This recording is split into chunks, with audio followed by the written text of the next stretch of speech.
Hayaan mo na. Huwag na natin isipin yung sakit ni Lola. Maghanap na lang tayo ng makakainan. Insan, nakikita mo ba yung nakikita ko? Magdadala na din ako ng ihaw-ihaw. Mukhang marami akong makakain ngayong gabi. Hoy aswang! Kami ang harapin mo!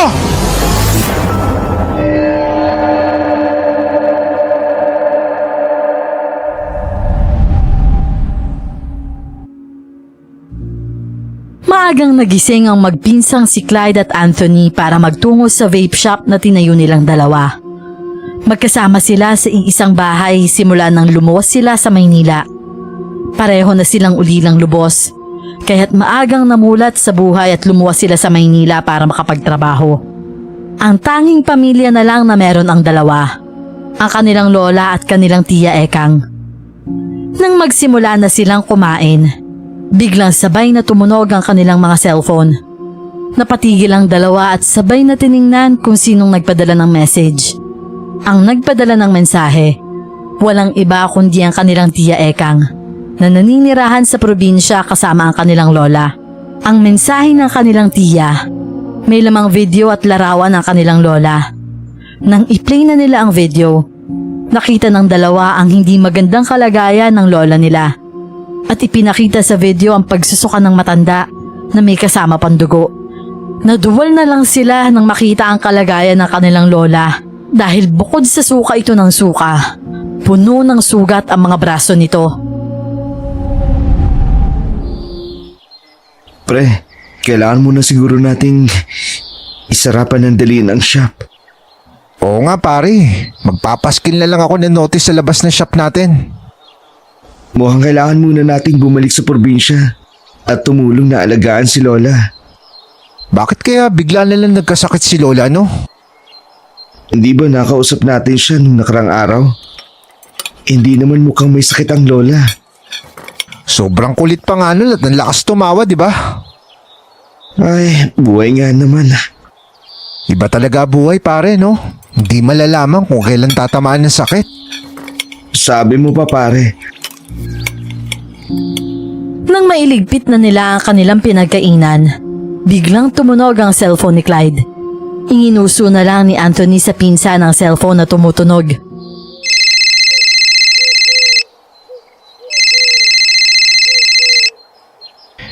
Oh, pre, may tumatawag yata sa cellphone mo. Hello? Chang? Bakit ho kayo napatawag? Ay nako Clyde, hihingi sana ako sa inyo ng tulong sa pag-aalaga sa lola ninyo. Opo Chang, wag na po kayo mag-alala. Chang, mukhang magkikita na naman tayo. Oo Anthony, dito muna kayo ni Clyde. Wag na kayo mag-alala Chang. Luluwas kami mamaya ni Insan. Papunta na dyan sa atin. Maraming salamat sa inyong dalawa ha. Pagpalain kayo ng Diyos. Chang, huwag mong kakalimutan lutuin yung paborito kong ulam ha. Oo naman. O siya sige, mag-ingat kayong dalawa sa biyahe ha. Ibinaba na nga ng tiya nila ang tawag at nagpatuloy na rin ang dalawa sa paglilinis. Naghanda na rin si Clyde ng mga gamit na dadalhin papunta sa kanilang probinsya. Si Anthony naman, nagtungo sa kanilang shop at naglagay ng notice na magsasarado muna sila sa loob ng ilang linggo. Siya rin ang nautusang bumili ng tiket para sa barkong kanilang sasakyan. Mabilis lang din naman na nakabalik si Anthony. Dala ang tiket at mga pinamiling pasalubong para sa kanilang tiya at lola.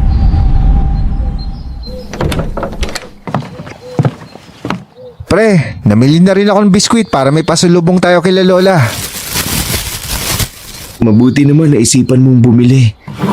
Nakapag-ayos na rin ako ng mga dadalhin natin. Mahaba-habang biyahe na naman. Matulog ka na lang sa biyahe para hindi ka mainip. Ano akala mo sa akin, mainipin? Ewan ko sa'yo. Anong oras nga pala ang biyahe ng barko na sasakyan natin? 5:00 daw na umaga pre. Pagsapit ng 5:00 ng umaga, nakasakay na ang dalawa sa barko. Maraming pasahero ang lula ng barko. Mabuti na nga lang walang motion sickness ang dalawa. Ilang oras din silang nakaupo lang.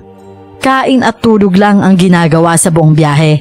Nakarating na rin sila sa Pantalan. Sumakay na lang din sila ng habal-habal para makauwi sa kanilang lugar. Nung una, nanibago pa ang dalawa na sumakay sa ganitong transportasyon.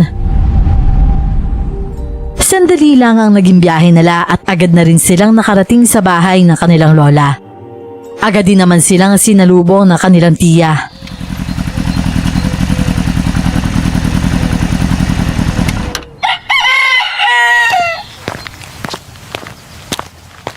Hay, salamat naman Clyde at Anthony.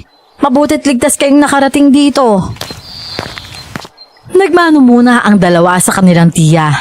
Pagkatapos ay yumakap na rin. Chang, mukhang sumisexy ka ngayon ah. Ay nako, ikaw talagang bata ka. Inuuto mo na naman ng tiya mo. Kumusta po ang lola? Ay nako, hindi pa rin nga mabuti ang pakiramdam eh. Inaya na ng ginang ang dalawa na pumasok na sa bahay. At doon lang nila na ituloy ang pagkukwentuhan. Tinulungan na rin sila ng kanilang tiya sa pagdadala ng mga gamit at dala nilang pasalubong. Napangiti na lamang ang dalawa nang napansin na wala pa ring nagbabago sa kanilang lugar at sa bahay kung saan sila lumaki. Nakita pa nga ni Clyde ang garden na lagi nilang pinaglalaroan ni Anthony nung sila ay mga bata pa. Nang makapasok na sila ay nagdiretso na agad si Clyde sa kwarto ng kanilang lola para tingnan ang kalagayan ng matanda.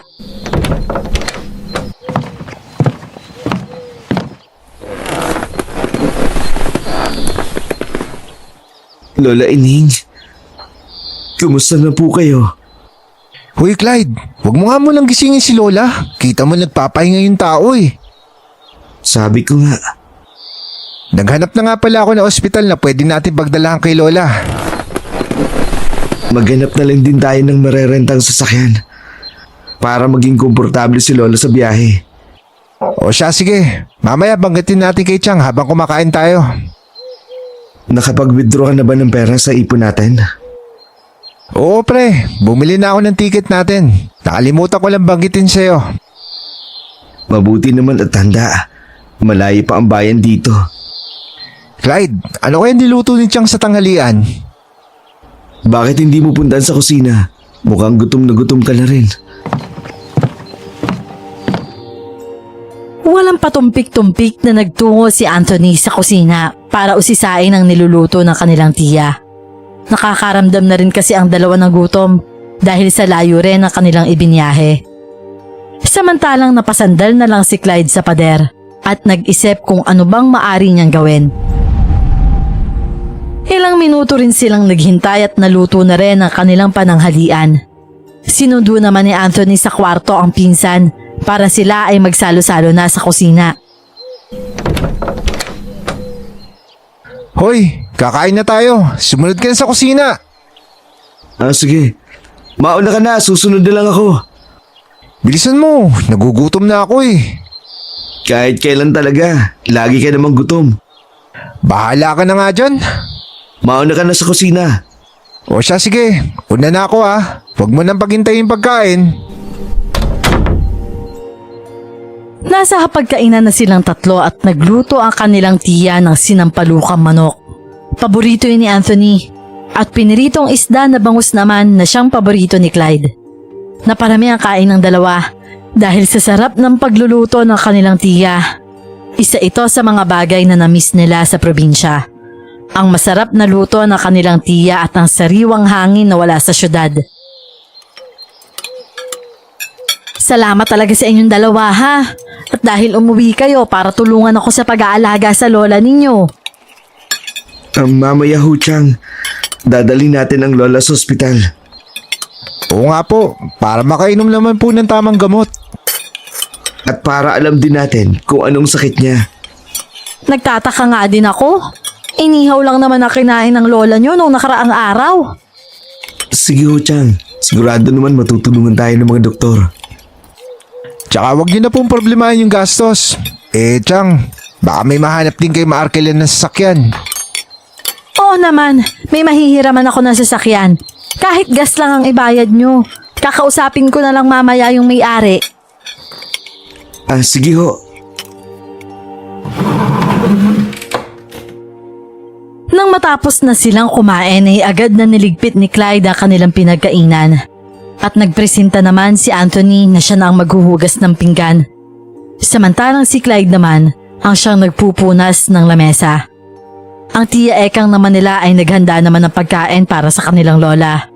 Nagluto siya ng lugaw para mas madaling makain ng matanda.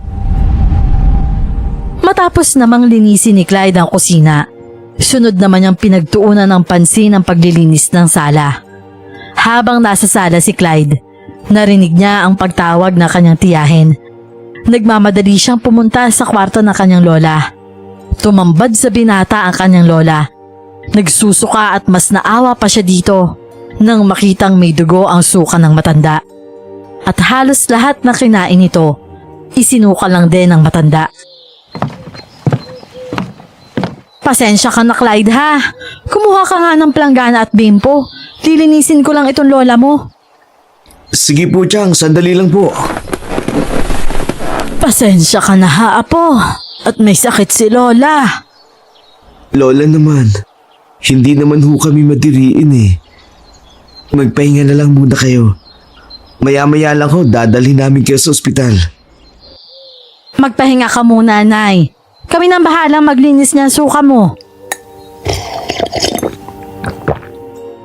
Uminom ng tubig ang matanda at tinulungan din ito ng tiya Ekang nila na makahiga para makapagpahinga. Samantalang si Clyde naman, nagpunta sa palikuran at naghanap ng planggana at ng bimpo na pwedeng gamitin ng kanyang tiya. Bumalik na kaagad si Clyde sa kwarto at nakasunod naman si Anthony matapos ang paghuhugas nito ng pinggan.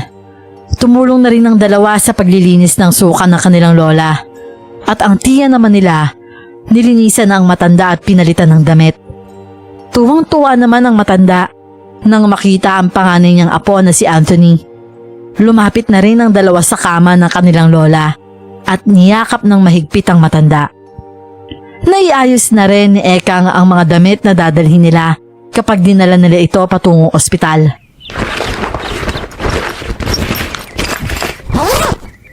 Chang, nakahanda na po ang lahat. Bakit hindi pa natin dalhin sa ospital ang lola? Sige iho. Kukunin ko lang yung susi na sasakyan para maya-maya pwede na tayong umalis. Mag-iingat ho kayo, Chang. Pre, hanapin mo ng mabilis ang ruta na maaari nating daanan. Ako pa ba, pre? Kanina pa nakahanda ang lahat. Aalis na lang talaga tayo. Sige na, buhatin natin ang lola para hindi na mahirapan sa paglalakad. O sige, walang problema, pare. Nang dumating na ang tiya Ekang nila na dala ang susi ng hiniram na sasakyan, pinagtulungan na nilang buhatin ang kanilang lola. Mabilis ang kanilang naging biyahe at agad naman silang nakarating sa pinakamalapit na ospital. Agad naman silang inasikaso ng mga nurse at doktor sa ospital. Naiwan naman si Clyde at Anthony sa waiting area. At tanging ang tiya Ekang lang nila ang pinasama ng doktor para samahan ng matanda sa gagawing check-up. Ilang oras lang din ang hinintay ng dalawa at lumabas na kanilang tiya Ekang para balitaan sila kung anong resulta ng pagtingin sa kanilang lola. Ilang sandali lang din ay lumabas na kanilang tiya Ekang kasama ang kanilang lola na nakasakay sa isang wheelchair. Nagtaka naman ang dalawa dahil mukhang hindi naging maganda ang resulta. Napatayo na ang dalawa at agad na sinalubong ang kanilang lola at tiya. Chang, ano pong sabi ng doktor? Kumusta naman po? Natukoy na po ba ang sakit ni lola? Hindi nga matukoy ng mga doktor ang sakit ng lola ninyo. Parang hindi naman mahuhusay ang mga doktor dito. Ganun po ba? Chang, bakit hindi tayo humingi ng opinion sa ibang doktor? Oo nga ho eh. Marami namang ospital dito sa lugar natin. Siya, sige, subukan natin. Baka naman sa ibang ospital matutukoy ang sakit ng lola nyo. Ilang mga ospital na ang napuntahan nila at pareho lang ang mga resulta. Hindi matukoy ang pinanggagalingan ng sakit ng matanda. Hindi makapaniwala ang magpinsan na inabot na sila ng gabi, pero hindi pa rin natukoy ang sakit ng kanilang lola. Napagdesisyon na lang muna nilang lahat na bumalik na lang sa kanilang bahay at umisip ng ibang paraan. Nakaramdam na silang lahat ng pagod at pagkabalisa dahil hindi pa din natutukoy ang sakit ng matanda. Nang makauwi na sila ay inihatid na nila sa kwarto ang kanilang lola at nagkwentuhan pa muna silang lahat. Mga apo, pasensya na kayo sa abala ha. Lola naman, hindi na ho kayo abala. Tsaka alam nyo namang mahal na mahal namin kayo ni Clyde, Lola. Parang wala na ata akong pag-asang gumaling. Kahit mga doktor, hindi matukoy ang sakit ko. Lola naman, huwag kayong magsalita ng ganyan. Gagawa kami ni Anthony ng paraan para malaman ang sakit nyo. Gagawin po namin ang lahat. Maraming salamat mga apo ko. Magpapahinga na muna ang lola ninyo ha. Iniwan na muna nila Clyde at Anthony sa kwarto ang matanda para makapagpahinga na ito dahil sa pagod. Alam naman nila na napagod ito sa biyahe at palipat-lipat din ang ospital. Napaupo na lang silang dalawa sa sofa at ginamit ang kanilang cellphone. Naghanap-hanap pa nga si Clyde sa internet ng mga paraan kung paano mapapagaling ang lola nila. Habang nagbabasa siya ng isang istorya na parang katulad ng sa lola niya, agad niyang binasa ang mga comments sa post. Napakunot naman ang noo ni Clyde nang makita niya ang isang komento. Sinasabi kasi sa komento na pwedeng makatulong ang isang manggagamot sa mga sakit na hindi malaman ng doktor ang dahilan. Bagamat nakita niya yon, hindi niya yun masyadong pinansin at inaya na lang ni Anthony si Clyde na maglakad-lakad muna para makapaglibot sila sa lugar nila. Pre, tara, maglakad-lakad tayo. Tara, para makapagpahangin.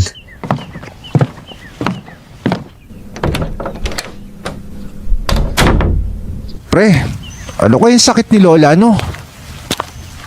Bakit mo sa akin tinatanong? Mga doktor nga hindi alam. Si Raulo, napapaisip lang naman ako. Hindi ko talaga alam. Pero hindi ko rin alam kung anong gagawin. Hayaan mo na. Huwag na natin isipin yung sakit ni Lola. Maghanap na lang tayo ng makakainan. Oo, nagugutom na rin ako eh.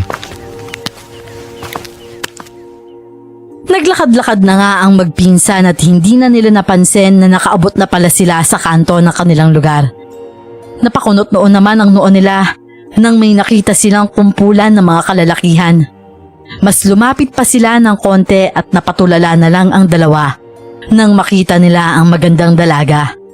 Ang ihawan pala nito ang pinagkakaguluhan ng mga kalalakihan doon. Dinayo ang ihawan sa kanto dahil sa maganda at sexy na babae na siyang nagmamay-ari ng ihawan. Pati ang magpinsan, hindi maiwasan na mabighani sa ganda ng babae. Nagkatinginan pa nga ang dalawa at parehas na napangiti. Nag-appear pa ang dalawa at inayos ang kanilang mga sarili para magpapansin sa dalaga.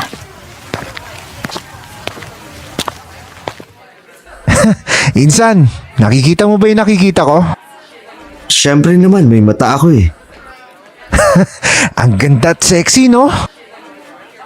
Mukhang anghel talaga. Mauna ako magpakilala, ha? Alalahanin mo, mas matanda ako sa'yo. Basta babae talaga, nagiging mas matanda ka sa akin, no? Siyempre, ang ganda kaya ng isang to.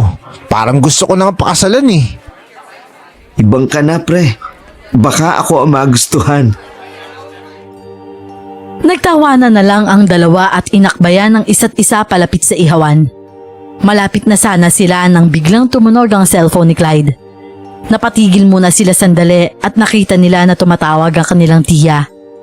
Napakamot na lang sa ulo ang dalawa at nagturuan pa kung sino ang sasagot sa tawag. Napagdesisyon na naman ni Clyde na sagutin na ang tawag ng kanilang tiya dahil baka importante ang sasabihin nito.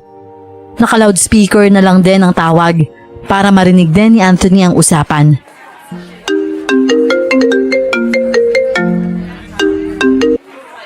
Ay nako, Clyde iho. Mabuti naman at sumagot ka. Chang, bakit ho kayo napatawag? Nasaan ba kayo ni Anthony? Nasa kanto lang ho.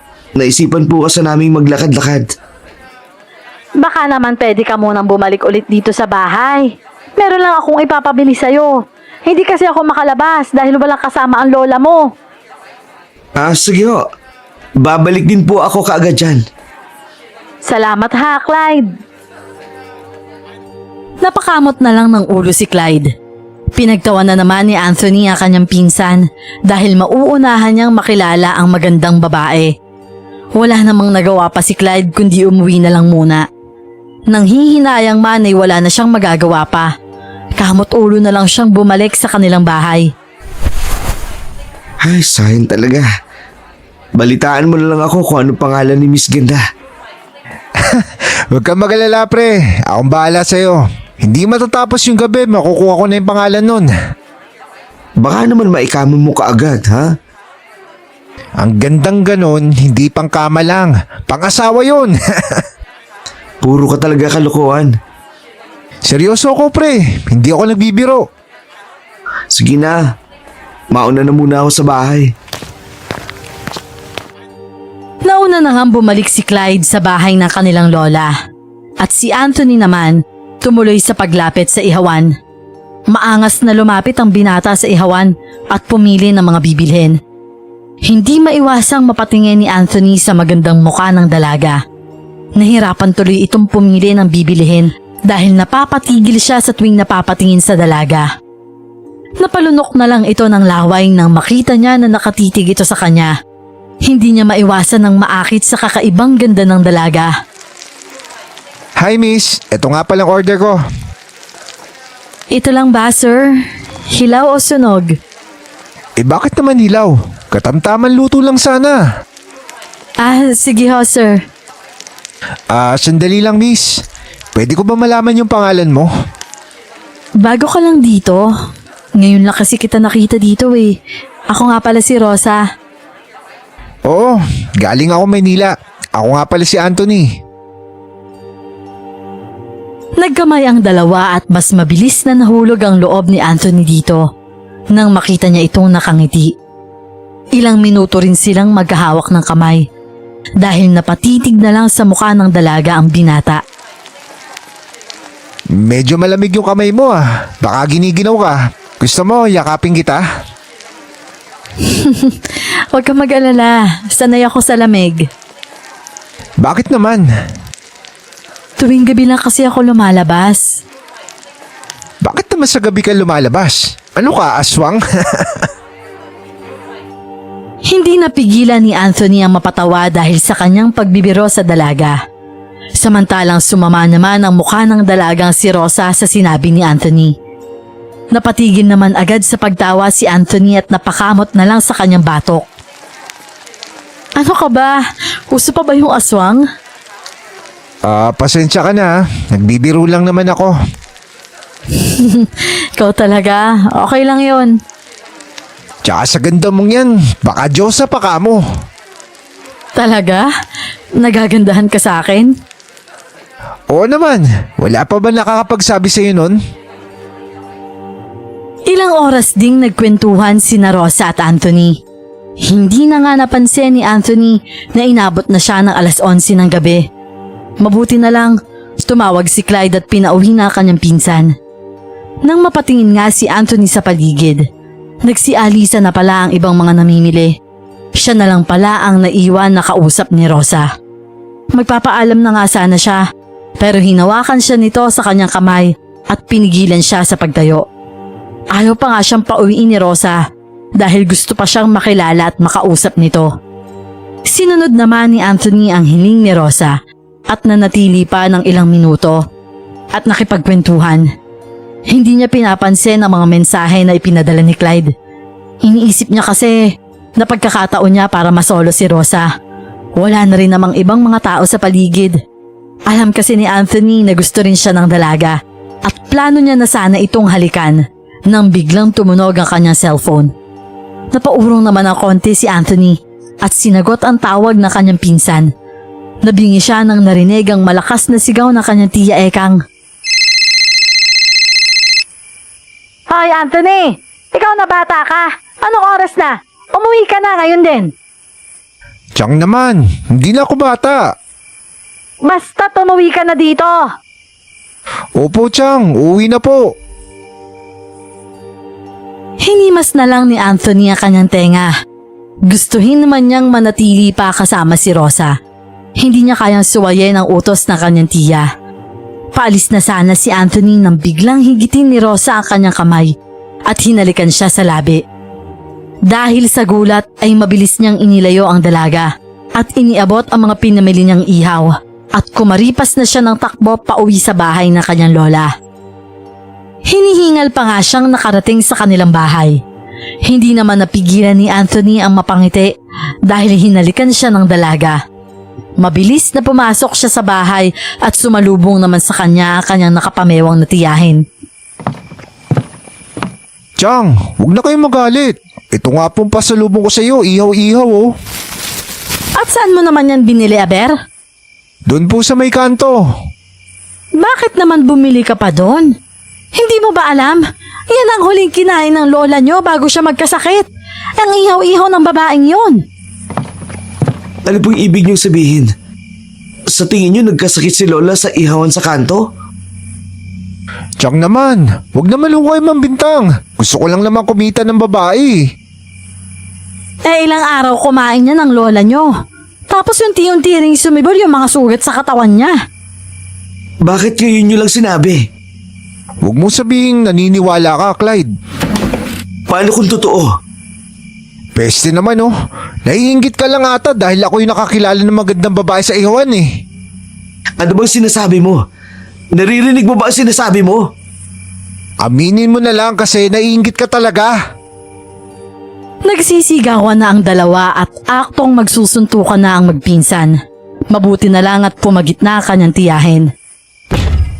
At talagang mag-aaway kayo dahil sa babae.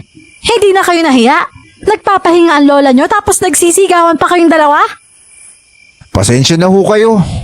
Pasensya na po. O siya sige, pumasok na kayo sa kwarto ninyo. Ako nang magtatapon nitong mga ihaw-ihaw na to.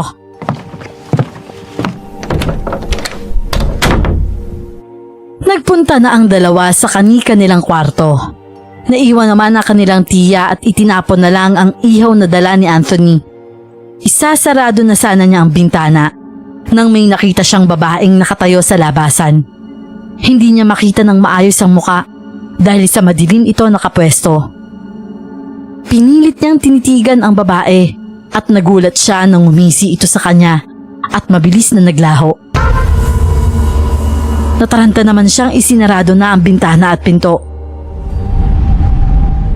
Kinabukasan ay hindi pa rin nagkikibuan ang dalawang magpinsan at ang kanilang tiya naman iniisip pa rin ang nangyari kagabi.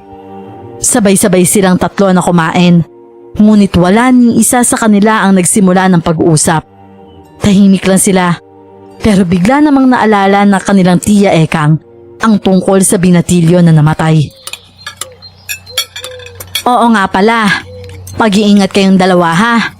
Bali-balita may namatay na binatilyo kagabi. Grabe, nawala daw ang mga lamang loob. Dami talagang kriminal. Baka naman chismis lang. Basta't mag-iingat kayo. Huwag masyadong magpapagabi sa daan ha.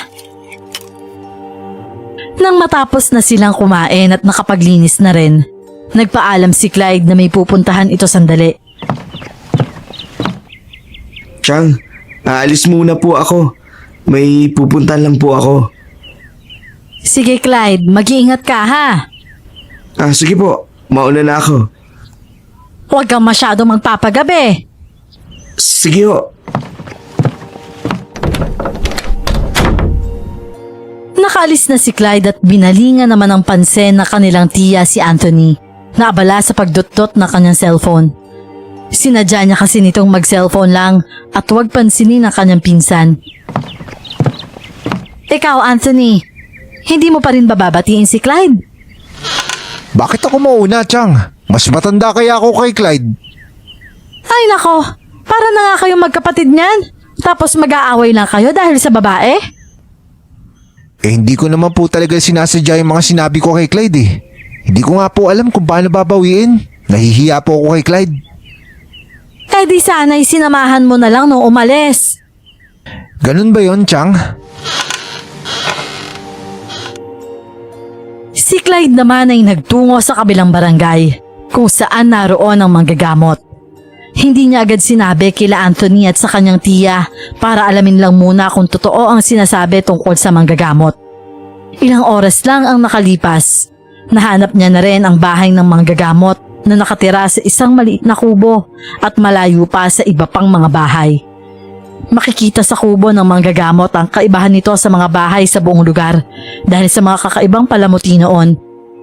Kakatok pa lang sana si Clyde sa pinto nang biglang bumukas ang pinto at lumabas ang matandang babae.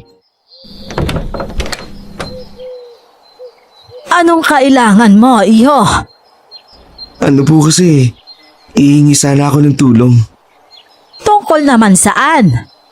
Hindi ko rin ho alam eh. Anong hindi mo alam? Sinasayang mo lang ang oras ko. Ganito ho kasi. Yung lula ko po kasi, yung lasa kinain. Ihaw-ihaw dun sa may kanto. Tapos, nagsimula na po siya magkasakit. At sugat sa kamay niya. Pupunta ako bukas sa bahay ninyo. 6:00 ng gabi. Isulat mo na lang dyan ang address nyo. Sige ho, maraming salamat. Nang maisulat na ni Clyde ang address nila, agad niya itong iniabot sa matanda. Nang makuha na ng matanda ang kapirasong papel, pumasok na ito agad sa kanyang bahay at hindi na muli pang lumabas. Napakamot ulo na lang si Clyde at umalis na rin. Naglakad na lang ito pabalik sa bahay ng kanilang lola. Ayaw pa nga sana nitong bumalik dahil naiilang siya sa kanyang pinsan, pero wala naman na siyang ibang mapupuntahan. Halos 1 oras din ang paglalakad ni Clyde at nakarating na siya sa bahay ng kanilang lola. Nakita niya nang nagmamadaling umalis si Anthony at nasisigurado niya sa ihawan sa kanto ito pupunta. Napailing na lang si Clyde at pumasok na sa loob ng bahay. Sinalubong naman siya agad ng kanyang tiya. Magandang gabi ho, Chang. Kumusta po ang pakiramdam ni Lola? Ganun pa nga rin eh. Hindi bumubuti. Chang, huwag po sana kayo magagalit. Huwag mo sabihing nag-away na naman kayo ni Anthony. Hindi naman ho. Ang totoo po kasi lumapit ako sa isang manggagamot. Bukas po dadalaw siya dito sa bahay. Mabuti naman, iho. Ang totoo nga, naisip ko na rin humingi ng tulong sa manggagamot. Dahil kahit sino namang doktor, hindi matukoy ang sakit ng lola mo. Naunahan ko na po pala kayo. Akalain mo yun? Naniniwala ka rin pala sa manggagamot? Wala naman pong masama kung susubukan natin. Makatulong lang kay Lola. Eh tama ka dyan, Clyde. Eh sige na, bantayan mo muna ang lola mo.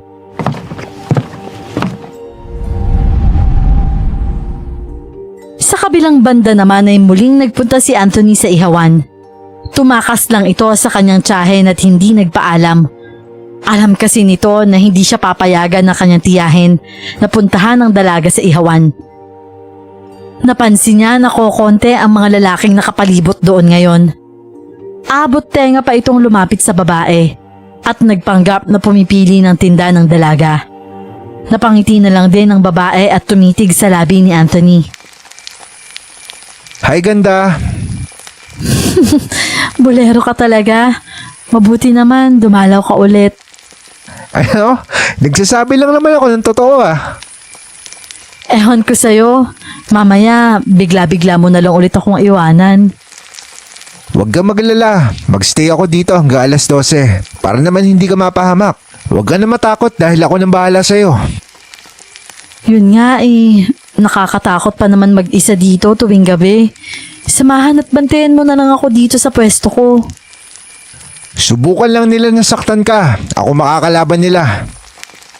Promise? Pangako siyempre. Ako pa ba? Nagtatawanan na lang ang dalawa hanggang abuti na ulit sila ng 11:00. Sinasadya ng dalaga na abuti ng binata ng hating gabi sa kalye para ito ay kanyang mabiktima. Ilang sandali lang, biglang dumating si Clyde dahil pinasundo na ito ng kanyang tiyahin. Hindi naman na nakipagtalo si Anthony at nagpaalam na sa dalaga. Masama namang tinignan ng dalaga si Clyde at mahigpit na hinawakan sa kamay si Anthony. Halos bumaon na ang kuko nito sa kamay ng binata. Napansin naman ito ni Anthony at agad na hinila ang kanyang kamay. Pasensya na Rosa. Kailangan ko na talaga umuwi. Pero nangako ka, di ba Anthony? Babawi na lang ako bukas. Katulad ka rin pala nilang sinungaling. Malakas na nagdabog si Rosa at nanlisik ang mga mata nitong tumingin kay Clyde. Nataranta naman na hinila na ni Clyde ang kanyang pinsan at tumakbo ng mabilis pa uwi sa bahay ng kanilang lola. Hindi na nga nakapalag pa si Anthony at napatakbo na lang din ng mabilis. Hinihingal pa ang dalawa nang makarating sila sa bahay ng kanilang lola. Lumingon-lingon pa sila sa paligid at hindi naman sila hinabol ng babae. Nakita mo ba yung babae kanina? Nanlilisik at nakatatakot. Pre, huwag kang antimang. Bahala ka sa buhay mo. Tsaka bakit ka ba kasi tumakbo? Hingal na hingal tuloy ako. Para ka nakakita ng multo. Kahit ano namang sabihin ko sa'yo, hindi ka naman naniniwala. Pinasundo ka lang naman sa akin ni Chang. Mabuti naman at nakauwi na kayong dalawa. At ikaw, Anthony, hindi ba't sabi ko huwag kang masyadong magpapagabi sa labas? Bakit naman ho? May gumagala ba dito ng aswang? Itiko mo nga yung bibig mo. Makakala mo basta-basta lang ang aswang. Si Tia naman wala na ho aswang sa panahon ngayon. Pumasok na ang dalawa sa loob ng bahay at naiwan ang kanilang tiya sa bungad ng pinto. Muli niyang nakita ang babae na nakita niya kagabi. Nakamasid ito sa kanilang bahay at animoy sila ang binabantayan. Nagmamadaling pumasok ang kanilang tiya Ekang at isinara ng mabuti ang pinto at ang kanilang mga bintana. Natataranta pa nga ito at napansin naman ito ni Clyde at tinulungan ang kanyang tiyahin. Napansin pa ni Clyde na parang nanginginig pa ang mga kamay ng kanyang tiyahin. Dahil sa kuryosidad ay napasilip siya sa siwang ng bintana at nagulat siya nang makita ang babae sa ihawan. Nakatayo sa kanilang gate. Napaatras na lang siya nang bigla itong tumingin sa kanyang pwesto na parang alam nitong nakatingin siya. Kinilabutan si Clyde nang ngumisi pa ang babae at maya-maya lang ay bigla na itong naglaho. Natataranta na niyang isinaradong mabuti ang kanilang bintana. Bigla niya namang naalala ang komentong nabasa niya sa isang post na kailangang magbuhos daw ng asin sa pinto at bintana para hindi makapasok ang masamang elemento. Nagmamadali itong kumuha ng asin sa kusina. Hoy Clyde, saan mo dadalhin niyang asin? Basta, huwag ka nang maraming tanong. Sira na ba yung tuktok mo pre? Bakit pa sinasayang yung asin? Hindi sira ang tuktok ko. Manahimik ka nga. Matulog ka na lang kung wala ka namang sasabihin maganda. Buwisit talaga. Ilang araw ka pa lang dito sa probinsya kung ano na nang ginagawa mo. Bahala ka na nga sa buhay mo. Hindi na pinapansin ni Clyde ang sinasabi ng kanyang pinsan at itinuloy lang ang kanyang ginagawa na paglalagay ng asin sa kanilang pinto at bintana. Si Anthony naman ay pumasok na sa kanyang kwarto at nagkalikot na lang ng kanyang cellphone. Nakaramdam naman siya ng kirot sa kanyang braso at nakita niya ang kalmot ng dalaga. Napakunot na lang ang kanyang noo dahil may kalaliman ang sugat kahit alam niya sa kanyang sarili na maikli lang naman ang kuko ni Rosa. Samantalang lumapit naman si Tia Ekang kay Clyde na busy sa paglalagay ng asin sa pinto at bintana. Huwag mong sabihing nakita mo rin yung babae sa labas. Nakita niyo rin pala. Kagabi ko pa nga nakikita yung babaeng yun. Parang nagmamasid. Siya po yung babae sa ihawan. Nakasisiguro po ako. Sigurado ka ba talaga dyan? Oo, hindi ako maaaring magkamali. Matapos ang usapan ng dalawa, nagtungo na sila sa kanya-kanyang kwarto. Hindi naman agad dinalaw ng antok si Clyde dahil hindi mawala sa isip nito ang mga nasaksihan. Nakatingin lang siya sa kisame at nag-iisip kung paano niya ba sasabihin sa kanyang pinsan ang kanyang mga nakita. Alam niya kasi na hindi siya nito paniniwalaan hanggang hindi ito nakikita ng sarili niyang mata. Napabuntong hininga na lang siya at unti-unti na ring nakaramdam ng antok. Kinabukasan ay walang ginawa si Clyde kundi maghanap sa internet kung ano ba ang nakita niya kagabi. Nabalitaan kong may namatay na namang binatilyo kagabi. Napapadalas ata ang namamatay sa lugar natin. Nako, baka aswang yan. Ewan ko sa'yo, Anthony. Kung hindi ka naman naniniwala, huwag ka na lang sumabat ang pabalang. Naging mabilis lang ang araw at pagsapit ng 6:00, dumating na ang manggagamot sa kanilang bahay. Sino ho sila? Ako si Isabel. Naandito ba yung binatilyong lumapit sa akin at humingi ng tulong? Chang, siya ho yung manggagamot na binanggit ko. Ay, ganun ba? Sige ho, pasok ho kayo. Napatingin ang matandang manggagamot sa asin na nakakalat sa bungad ng pinto. Napangiti ito at pumasok na sa loob ng bahay.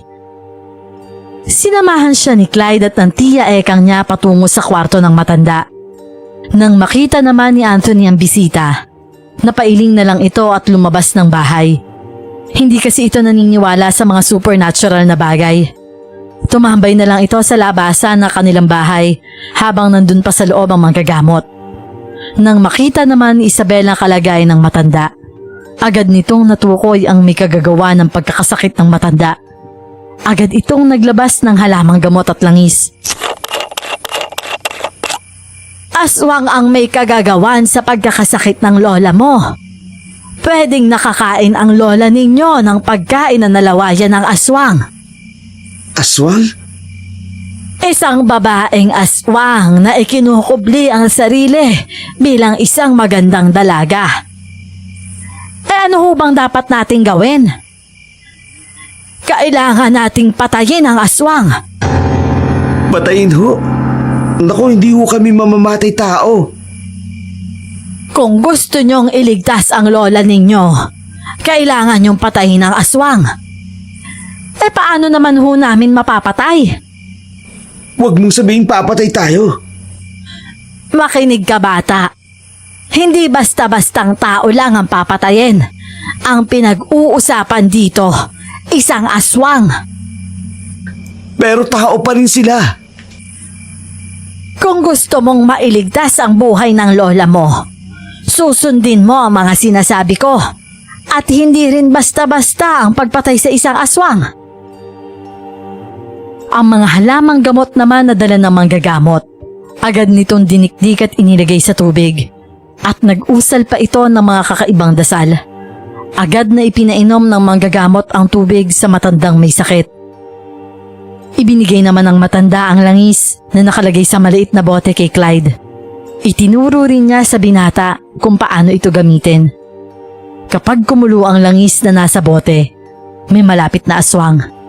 At kapag tumigil naman ang pagkulo, wala na ang aswang. Hindi naman agad naniniwala si Clyde sa sinasabi ng matanda. Ngunit pinapakinggan nito lahat ng bilin at lahat ng sinasabi ng matandang manggagamot. Tama ang paglalagay ninyo ng asin sa pinto at bintana. Ngunit mas mainam na maglagay din kayo ng asin sa buong bahay. Sige po. Kapag naniwala ka sa lahat ng sinasabi ko, puntahan mo na lang ulit ako sa aking bahay. Bibigyan ko kayo ng gamit na pampatay sa aswang. Pag-iisipan ko muna ang sinabi nyo. Ang gamot na ipinainom ko sa lola mo, makakatulong lang para mabawasan ang sakit at bahagyang humupa ang kanyang sugat. Maraming salamat ho. Alam ng matandang manggagamot na may agam-agam pa rin si Clyde sa pagpatay sa aswang. Tanggapin niyo po muna ito yung binahid ko. Hindi ako tumatanggap ng pera, iho. Gusto ko lang makatulong sa pagpuksa sa aswang. Maraming salamat ho talaga sa inyo. Sa oras na mapuksa nyo ang aswang, hinihiling ko lang na ibigay nyo sa akin ang 1 piraso ng kuko ng aswang na yon. Napatango-tango na lang ang magtiyahin at inihatid na nila sa labasan ng matandang manggagamot. Nakita naman nila sa labasan si Anthony. Napapailing na lang sa ginagawa ng dalawa. Hindi na lang pinansin ito ni Clyde dahil maraming mga bagay pa ang tumatakbo sa isip niya. Pumasok na lang siya ulit sa loob ng bahay at nag-isip kung kaya niya bang pumatay ng tao kahit na isa pa itong aswang. Hindi tuloy mapakali ang binata dahil sa sinabi ng matandang manggagamot. Agad naman siyang tinabihan ng kanyang tiyahin at tinapik siya sa balikat. Ang totoo po, hindi ko alam kung anong gagawin ko. Bakit hindi ka humingi ng tulong kay Anthony? Sa tingin ko ho, hindi naniniwala ang isang yun sa mga aswang. At paano ko po sasabihin sa kanya na aswang pala talaga ang nagugustuhan niya? Kahit ako hindi pa rin naniniwala. Habang nag-uusap ang magtiyahin, nagulat sila nang lumabas ang matanda sa kwarto nito at mukhang mas bumuti ang kalagayan. Natutuyo na rin ang bahagya ang mga sugat nito sa kamay at bumalik na rin ang sigla. Doon ay nabuksan ang isip ni Clyde na maaring totoo ang sinasabi ng matandang manggagamot. Habang busy sina Clyde sa pag-uusap, nagtungo naman ulit si Anthony sa kanto para dalawin si Rosa. Ano bang pinag-uusapan niyong magtiyahin? Kumusta naman ang pakiramdam niyo, Nay? Mas mabuti na ang pakiramdam ko. Parang bumabalik na ang sigla ko. Nako naman, Nay.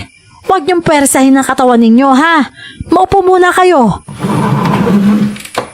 Puro na lang ako pahinga. Ngayon na nga lang ako tumayo eh. Ay nako, Nay. Ang kulit niyo talaga. Hayaan niyo na ho, Lola. Baka sumakit po ang likod niyo. At saka gusto ko rin namang makasama ang mga apo ko. Nasaan nga ba si Anthony? Naku, Lola. Huwag niyo na hong hanapin. Sigurado po ako gagabi naman yung pag-uwi. Lumalim na rin ang gabi at nagpahinga na ang tiyahin at lola ni Clyde. Habang siya, nasa bintana at nakatitig lang sa langis na nasa bote. Nanlaki ang mga mata niya nang biglang kumulo ang langis na nasa loob ng bote. Nataranta siyang napatingin sa kanyang paligid. Nakita niya ang pagdating ni Anthony. Kasama ang babaeng nagmamay-ari ng ihawan. Natataranta siya at hindi alam ang gagawin. Nasa pintunan nila ang babae ay mas lalong bumilis ang pagkulo ng langis. Agad namang nagtungo si Clyde sa pintuan nila na may asin. Nagtungo lang siya sa gilid. Nang makapasok si Anthony, inaya nitong pumasok si Rosa. Ngunit napatingin si Rosa sa asin na nasa pinto. Tumanggi si Rosa sa paanyaya ni Anthony. Halika, Rosa. Pasok ka. Hindi na. Mauna na ako. Baka makaabala pa ako sa lola mong may sakit. Teka, paano mo nalaman na may sakit si Lola? Yun ba? Narinig ko lang sa mga kapitbahay. Paano? Hindi ka naman yata lumalabas na maaga. Sige na, Anthony. Alis na ako. Nagmamadaling umalis si Rosa. Nagtaka naman si Anthony sa ikinilos ng babae. Isinara na lang agad ni Anthony ang pinto at nagulat ito sa biglaang pagsulpot ni Clyde sa kanyang harapan. Mabilis na nilak ni Clyde ang pinto at hinila sa sala si Anthony. Isinalaysay niya dito lahat ng sinabi ng manggagamot at sinabi niya rin ang tungkol sa pagkulo ng langis nang biglang dumating si Rosa. Pre, ano ba tinira mo? Seryoso ako, hindi ako adik. Hindi ako maniniwala hanggat hindi ko nakikita. Basta mag-iingat ka pa rin. Napailing na lang si Anthony at nagtungo na sa sarili niyang kwarto.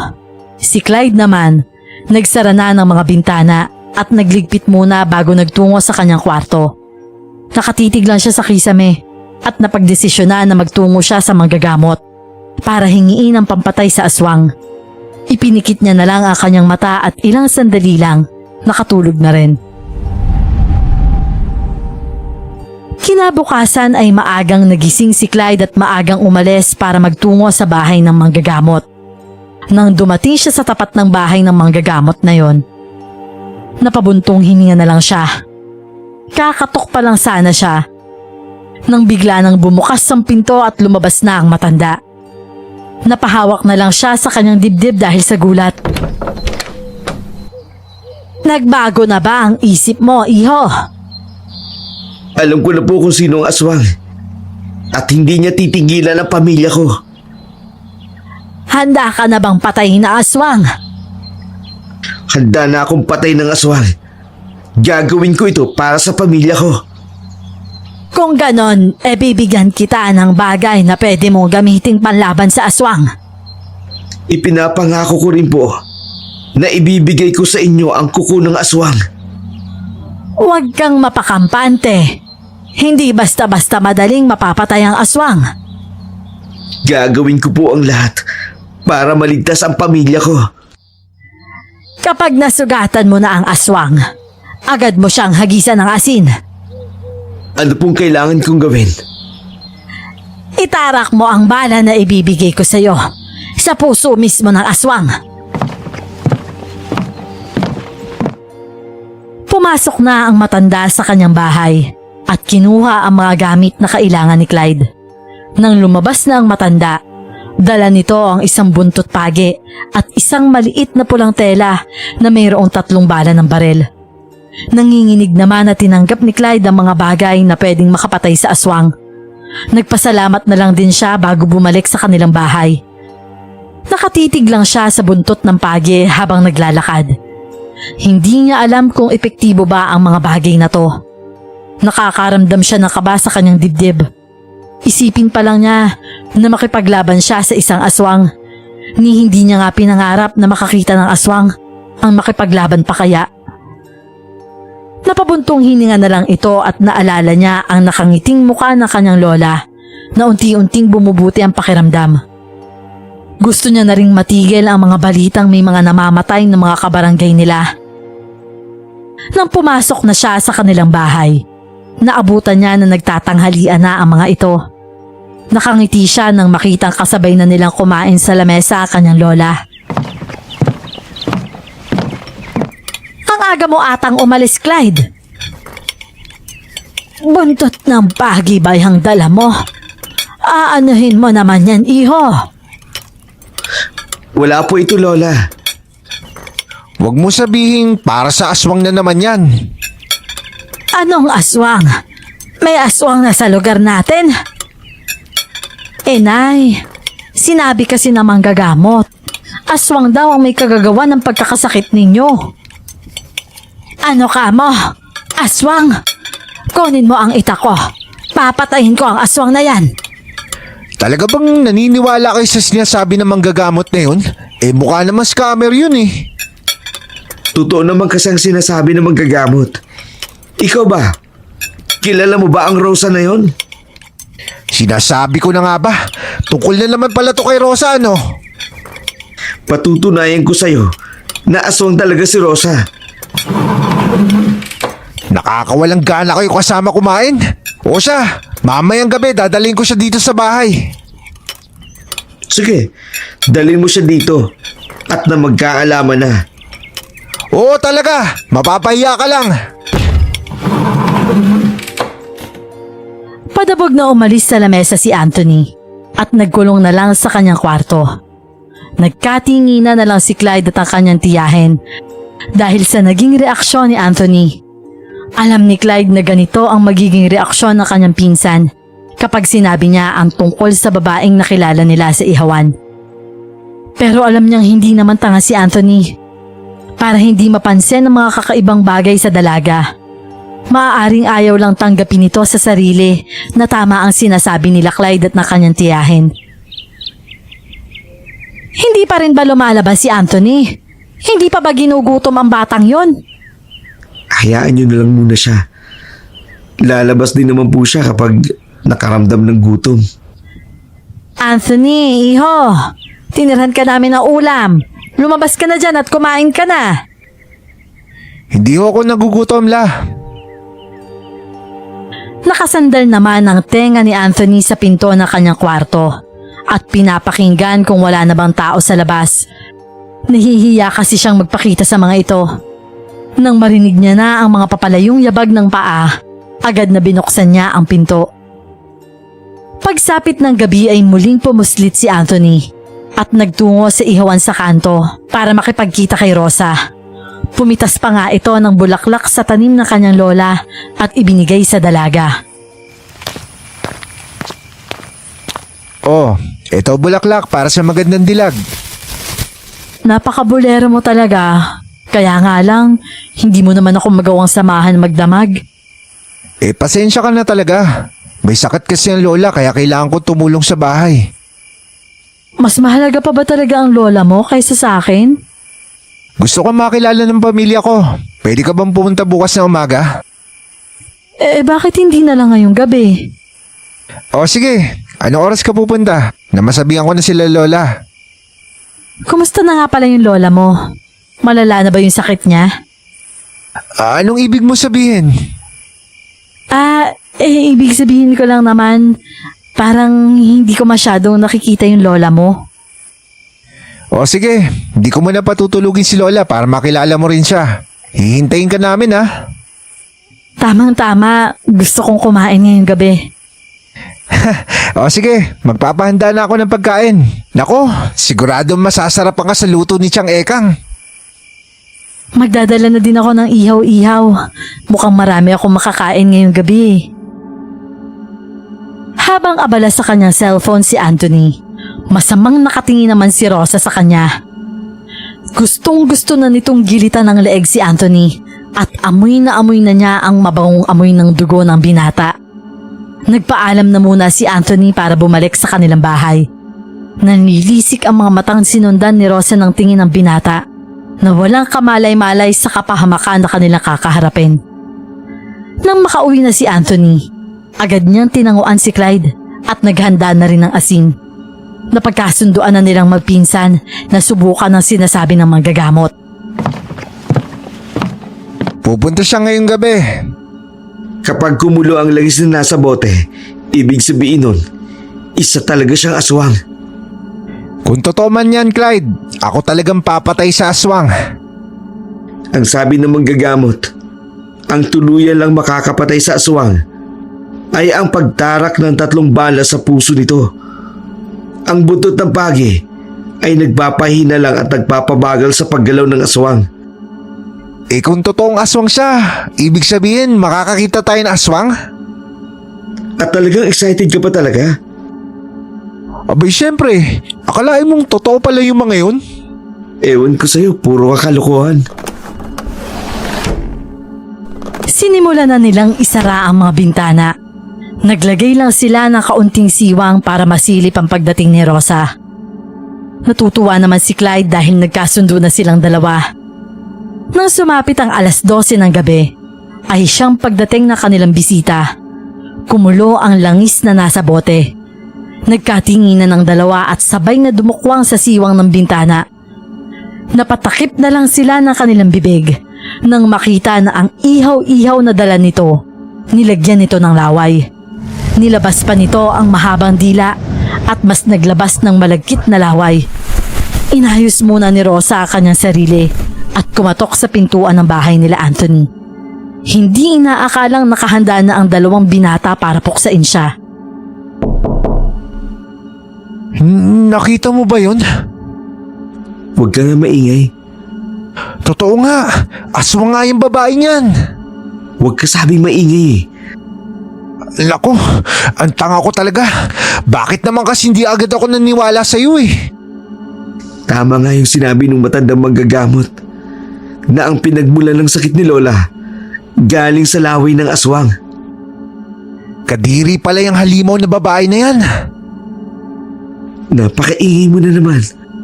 Gusto mo bang makatakas yan? Habang nag-uusap ang dalawa, malakas na kumatok si Rosa sa pinto. Nagkatinginan na lang sila Clyde at Anthony at nagtutulakan kung sino ang magbubukas ng pinto. Dinampot naman ni Clyde ang pulang tela na naglalaman ng bala ng baril at inilagay sa kanyang bulsa. Sa huli ay si Anthony pa rin ang nagbukas ng pinto, habang nagtatago naman sa gilid si Clyde. Pilit ng ngiti na lang ang ibinigay ni Anthony kay Rosa. Ngumisi na lang din si Rosa at inabot ang hawak na plato na may inihaw. Parang nandidiri naman na kinuha ni Anthony ang plato at agad na inilapag sa tabi. Pinilit niyang magkunwari na hindi nandidiri sa kaharap. Oh, Anthony, bakit hindi mo ko papasukin? At bakit pa kita papapasukin? Anong ibig mo sabihin? Bakit ako magpapapasok na aswang sa bahay namin? Mabilis na kumilos si Anthony at dumakot ng asin sa lalagyan na hawak ni Clyde. Inihagis niya ito sa babae at ilang sandali lang, nagbago na ang anyo nito. Nagulat naman si Anthony nang makita ang tunay na anyo ng babae at doon ay nakaramdam siya ng takot. Ang dating magandang muka ng dalaga, napalitan ng nakakatakot na muka. Natigilan si Anthony sa paghagis ng asin, kaya naman napasilip na rin si Clyde sa pinto at nakita niya ang tunay na anyo ni Rosa. Nanlaki ang mata at napaurong na lang din siya. Hayop na babae ka! Nakuha mo pa akong halikan? Nakipaghalikan ka dyan? Hinalagan pa ako ng halimaw na yan! Nakakadiri! Kadiri ka, tol. Sabay na dumakot ng asin ang magpinsan at inihagi sa aswang. Umuusok naman ang katawan nito at nasasaktan sa tuwing matatamaan ng asin. Nanlilisik ang mga mata ng aswang at lumabas ang mga pangil at mahahabang kuko nito. Humanda kayo sa akin. Papatayin ko kayong lahat. Pesting aswang ka! Ikaw ang papatay ko! Lumapit ka nang umusok ang buong mong katawan! Nanggigigil ako sa'yo! Gigilitan kita ng buhay! Manloloko ka! Hindi ba't gustong gusto mo ko? Manahimik ka! Hindi ka naaabutan ng umaga! Kumalma ka, Anthony. Huwag kang magpadalos-dalos. Mga duwag kayo. Harapin niyo ako. Lukuhin mo lola mo! Ano kami, tanga? Dahil sa lakas ng mga boses nila Anthony, nagising na rin si Tia Ekang at ang kanilang lola. Lumabas ang mga ito sa kanilang mga kwarto. Nagulat ang mga ito nang makita ang aswang na nasa harapan ng kanilang pinto. Nagmamadaling hinablot ni Tia Ekang ang dalawang pamangkin palayo sa pinto. Kinilabutan pa siya nang makita ang nakakatakot na mukha ng aswang. Halika dito, tanda. Ikaw ang uunahin ko. Manahimik ang aswang ka! Kung ayaw mong putulin ko yan dila mo! Lola, Chang, bumalik na nga po kayo sa mga kwarto nyo. Bumalik ka na sa kwarto mo, Nay. Kami nang bahala dito.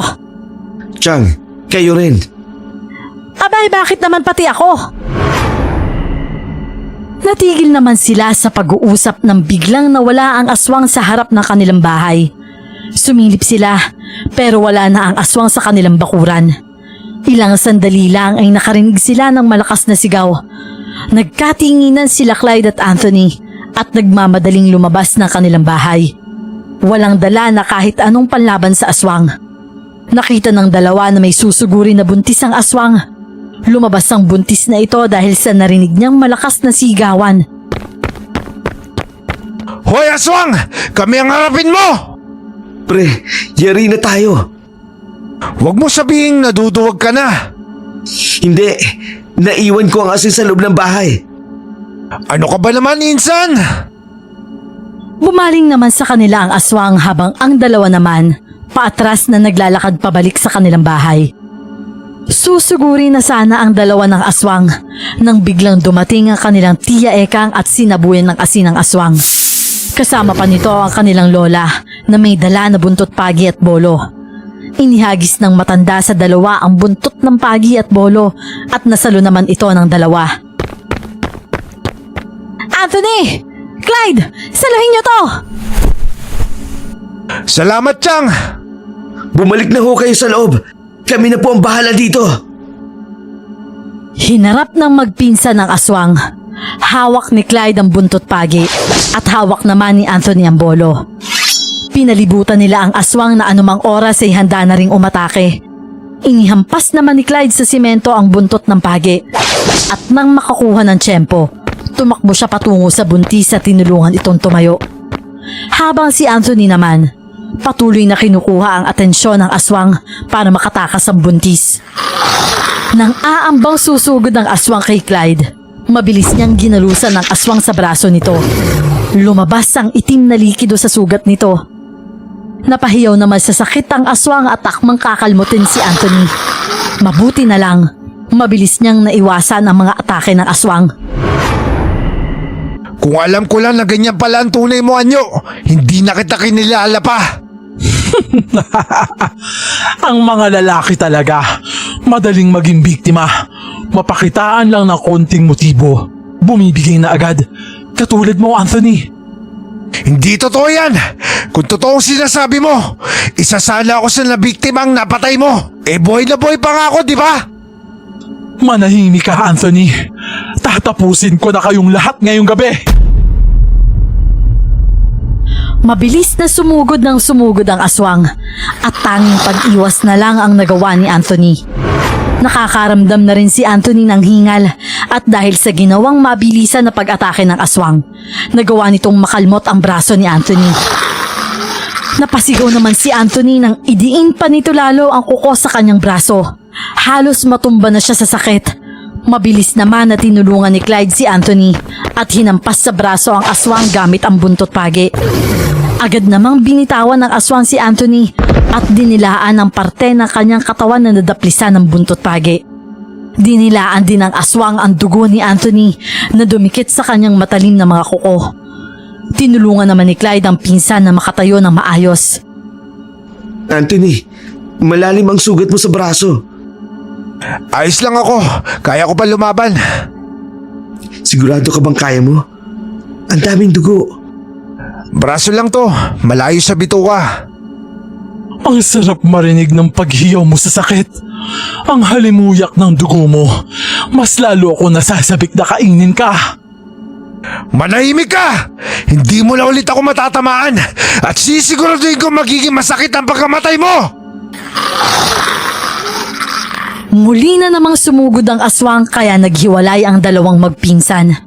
Nang mapunta si Clyde sa likod ng aswang, ginamit niya itong pagkakataon at agad na inihampas ang buntot pagi sa likod nito. Binaling naman ng aswang ang atensyon kay Clyde. Dahil sa pagkabigla ng binata, nakalmot siya nito sa kanyang tiyan. Napahawak na lang si Clyde sa kanyang tiyan at bahagyang napangiwi sa hapdi ng kanyang sugat. Agad namang kumilo si Anthony at itinarak sa likod ng aswang ang bolo. Napalayo ito sa kanila at ininda ang tama sa likod. Naiwan pa sa likod nito ang nakatarak na bolo at pilit nitong inaabot. Agad namang lumapit si Anthony kay Clyde at tinulungan itong makatayo. Mabuti na lang, hindi masyadong malalim ang sugat na natamo nito sa tiyan. Uy, ano? Ayos ka lang ba, pre? Kaya pa, pre. Katain na natin yung aswang na yan. Sabay na sumugod ang dalawa at sabay na inatake ang aswang. Tumama ang buntot ng pagi sa mukha ng aswang na nag-iwan ng malaking hiwa sa mukha nito. Itinarak naman ni Anthony ang bolo sa tiyan ng aswang. Napahandusay na lang ang aswang dahil sa dami ng tama nito. Hinihingal na rin ang dalawa. At sa huling pagkakataon, sabay na ulit na sumugod ang dalawa. Itinarak na ni Anthony ang bolo sa puso ng aswang at malakas na hampas naman ang buntot pagi sa tiyan nito. Nahihirapan ng huminga ang aswang at bumalik na ito sa anyong tao. Sumuka na rin ito ng itim na dugo. Bigla na lang naalala ni Clyde ang bala ng baril na nasa kanyang bulsa at iniabot ito kay Anthony. Ikaw nang bahalang tumapos sa kanya. Maling pamilya ang kinalaban mo! Malakas na inilubog ni Anthony ang bala sa dibdib ng aswang at doon ay tuluyan ng nawala ang tibok ng puso nito.